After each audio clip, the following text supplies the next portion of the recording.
صبح سویرے مزنگ کے علاقے میں 4 قتل ہو گئے۔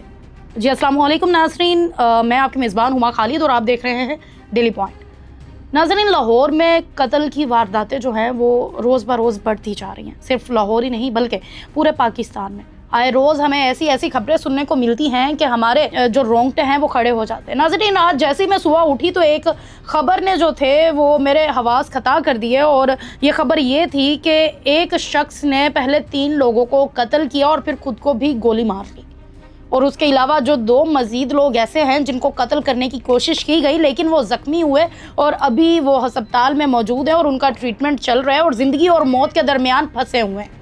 ناظرین، یہ شخص کون تھا، کس کا قتل کیا، یہ ساری ڈیٹیلز آج میں آپ کے ساتھ شیئر کرتی ہوں۔ ناظرین، یہ واقعہ آج صبح لاہور کے علاقے مزنگ میں پیش آیا، جہاں پر ایک عمارت تھی 3 منزلہ۔ اس 3 منزلہ عمارت کے تیسرے فلور پہ ایک فلیٹ میں یہ واقعہ سامنے آیا کہ ایک شخص گھر کا جو فلیٹ کا دروازہ تھا اس کو تالا لگا ہوا تھا، اسے توڑ کے اس نے اس کو کھولا اور اندر گیا۔ اس کے اندر جا کے وہاں پر اس نے سب سے پہلے ایک خاتون جو کہ 45 سالہ شاہد تھا، اس نے 35 سالہ عائشہ پرویز کو قتل کیا۔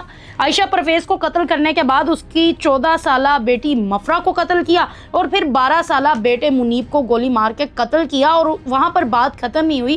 ان 3 قتلوں کے بعد اس نے ان کے 2 اور بچوں کو قتل کرنے کی کوشش کی، جس میں 8 سالہ مناہل اور 18 سالہ سمنا ایڈ ہیں کہ ان کو بھی قتل کرنے کی اس نے کوشش کی لیکن کامیاب نہ ہو سکا۔ ان کو لگا کہ وہ بچے مر گئے لیکن ابھی ان کی زندگی باقی تھی، ان کی سانسیں ابھی چلنا تھی۔ اس کے بعد 45 سالہ شاہد نے خود کو بھی بے رحمی سے گولی مار کر قتل کر دیا۔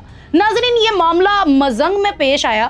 آخر اس شخص کا اس خاتون یا اس فیملی سے کیا تعلق تھا، کیا دشمنی تھی؟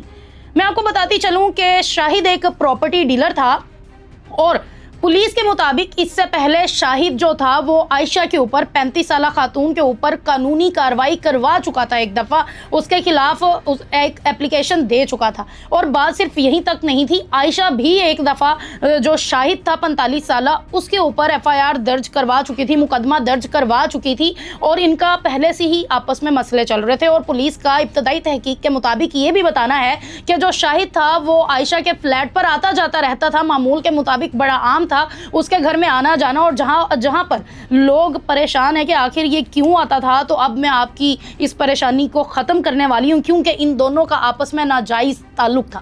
ناظرین، یہ وہی معاملے ہیں جو آئے روز ہم دیکھتے ہیں کہ ایک شادی شدہ مرد کا ایک شادی شدہ خاتون سے افیئر ہوتا ہے، جس کے بعد اس کا معاملہ جو ہے وہ اس قدر ان کا بگڑ جاتا ہے کہ بات جو ہے وہ قتل تک پہنچ جاتی ہے۔ اور باقی سارے کیسز کی طرح اس کیس میں بھی یہی ہوا کہ شاہد اور عائشہ کا آپس میں ناجائز تعلق تھا بڑے عرصے سے، اور شاہد نے ہی یہ فلیٹ جو تھا وہ عائشہ کو لے کر دیا تھا۔ اس کے بعد شاہد کا آنا جانا بھی عائشہ کی طرف تھا، ان کی آپس میں پہلے بھی لڑائیاں رہتی تھی، جھگڑے رہتے تھے۔ یہ کہہ سکتے ہیں کہ یہ ایک ٹاکسک کپل کہلاتا تھا کہ آپس میں لڑتے جھگڑتے رہتے تھے، مسئلے مسائل ختم نہیں ہوتے تھے۔ عائشہ جس کے 4 بچے بھی تھے، جو کہ ایک خوشحال زندگی گزارنا چاہتی تھی، بات کیا اس قدر بڑھ گئی کہ اس دن شاہد نے اس کے فلیٹ میں گھس کے صرف اس کو ہی نہیں بلکہ اس کے بچوں کو بھی بے رحمی سے قتل کر دیا۔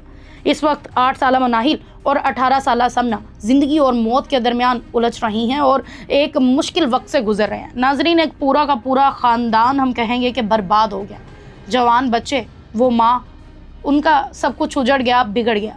ناظرین، جہاں ہمارے محکمے بنائے جا رہے ہیں، جہاں CCD کا قیام کیا گیا اس لیے کہ بڑھتے ہوئے جو جرم ہے ان کو روکا جا سکے، پولیس شاید اپنے فرائض سر انجام نہیں دے پا رہی تھی، ہماری حکومت کو یہ تسلی نہ تھی، اس لیے انہوں نے CCD کا جو قیام کیا کرائم ختم کرنے کے لیے۔ لیکن CCD کے قیام کے بعد بھی یہ معاملات روز بروز بڑھتے جا رہے ہیں، اور یہ معاملات وہ نہیں کہ جن میں آپ کو کرمینل نظر آئیں، جو پہلے سے ہی کرمینل ایکٹیویٹیز میں ایکٹیو ہوں، ان کو مارا جا رہا ہو، بلکہ یہ وہ لوگ ہیں جو گھر کے مسئلوں سے اٹھ کے کھڑے ہوتے ہیں، خود کو بھی ختم کر لیتے ہیں اور اپنے ساتھ والے لوگوں کو بھی ختم کر لیتے ہیں۔ ہماری حکومت کی اس وقت یہاں پر ایک بڑا اہم سوال ہے ہمارا حکومت سے کہ آپ کونسلنگ کیوں نہیں کرتے؟ کیا لوگوں کو اس طریقے سے قتل کر دینے سے معاملات حل ہوتے ہیں؟ مجھے لگتا ہے کہ ہماری پولیس کو، ہماری CCD کو، ہماری حکومت کو عوام کی کونسلنگ کرنی چاہیے، ان کے مسائل ختم کرنے چاہیے۔ ہماری عوام میں اس وقت غربت اس قدر بڑھ چکی ہے اور ان کی جو برداشت تھی وہ اس قدر ختم ہو چکی ہے کہ ان کو مرنے مرانے کے علاوہ اور کوئی حل نظر ہی نہیں آتا۔ یہ ایک افسوسناک واقعہ تھا، مزید اس کی تحقیقات جاری ہیں اور پولیس ہمیں جو ہے وہ آگے جا کر بھی اس کا بتاتی رہے گی کہ کیا معاملہ ہوا ہے، کیا نہیں ہوا ہے، یا اینڈ میں کیا ریزن بنی۔ اس وقت وہ دو جو بچے ہیں وہ میو ہاسپٹل کے اندر موجود ہیں، ان کے لیے ہم دعا گو ہیں کہ اللہ تعالیٰ انہیں صحت دے، لمبی زندگی دے، اور آپ بھی ان کے لیے دعا ضرور کیجیے گا۔ مجھے اجازت دے، ملتے ہیں اگلے ولاگ میں، تب تک والسلام۔